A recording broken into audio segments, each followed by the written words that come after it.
धरती धन्य अपना उपन्यास के रचयिता जगदीश चंद्र दलित उपन्यासकारों में महत्वपूर्ण स्थान रखते हैं। इनके मन में गरीबों, मजदूरों, दलितों एवं भूमिहीन किसानों के प्रति एक सहजता व सहानुभूति जागृत हुई और उन्होंने इस कहानी में अपनी सहानुभूति को एक विचारात्मक रूप देने का प्रयास किया। धरती धन्य अपना पंजाब के दोआब क्षेत्र के दलितों की कहानी है, जिसे लेखक ने मुख्य पात्रों काली व ज्ञानों की कहानी के माध्यम से हमारे समक्ष रखा है। उपन्यास में प्रत्येक घटना इतने प्रामाणिक रूप से उस समय के सामाजिक ढांचे को प्रस्तुत करती है कि सुनने और पढ़ने वाले स्वयं को उस समाज का एक अंग महसूस करने से अपने को रोक नहीं पाते। इस उपन्यास में कथित चमार जाति के शोषण की त्रासदी को प्रामाणिकता के साथ चित्रित किया गया है। काली इस उपन्यास का मुख्य पात्र है, जो गांव की अभावग्रस्त जिंदगी और भूख की त्रासदी से हार कर शहर की ओर भागता है, किंतु अपनों का मोह और गांव का आकर्षण उसे 6 वर्षों के बाद फिर से उसी गांव में खींच लाता है। जाति विभाजन के कारण ये लोग चमादड़ी में रहते हैं और बहिष्कृतों का जीवन जीते हैं। चमादड़ी में केवल अभाव, दरिद्रता, अशिक्षा, अंधविश्वास और असुरक्षा का ही साम्राज्य है। ठाकुर दलितों को दास बनाकर रखते हैं। गांव में केवल काली ही नहीं अपितु उसका पूरा वर्ग इस भेदभाव को झेलता है। ठाकुरों का जब मन आया तब चमार के किसी लड़के को पीट देते और गाली के बिना तो चमारों को संबोधित ही नहीं किया जाता।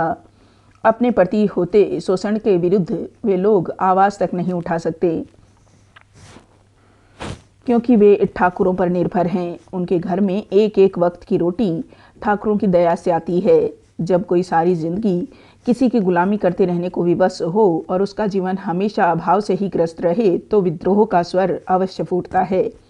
काली और ज्ञानों अपने प्रति होते अन्याय को सहन नहीं कर पाते और उनका विरोध करते हैं, किंतु सवर्ण के साथ साथ स्वयं उनका दलित समुदाय भी अज्ञानता और अंधविश्वास के कारण उनका विरोध करता है, जिसकी परिणति ज्ञानों की हत्या और वह भी अपनी मां और भाई द्वारा तथा काली के गांव से पलायन के रूप में होती है। इस उपन्यास में भारतीय जाति व्यवस्था के पीछे छुपे निहित स्वार्थ और षड्यंत्र को भी उजागर किया गया है। मनुष्यों को जातियों के कटघरे में बांटकर किसी एक जाति या वर्ण की श्रेष्ठता को बनाए रखने के प्रयासों की कटु सच्चाई को सामने लाया गया है।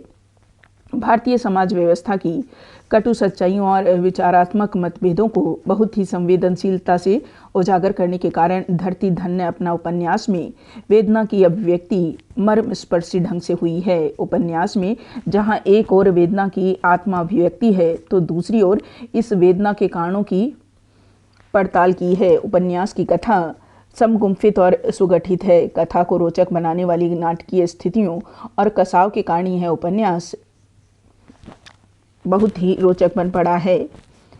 इस उपन्यास में सवर्ण और हरिजनों के बीच व्यवहार का चित्रण किया गया है। सवर्ण जाति के सभी लोग हरिजनों को नीच समझते हैं। ठाकुर, साहूकार, पुरोहित जहां वर्ग समुदाय के प्रतिनिधियों के रूप में उपन्यास में उपस्थित हैं, वहीं नंद सिंह जो पहले सिख बनता है और फिर ईसाई जातिवाद से उपजी कुंठा का प्रतीक है। अन्य पात्रों का विकास कहानी के साथ साथ होता चलता है।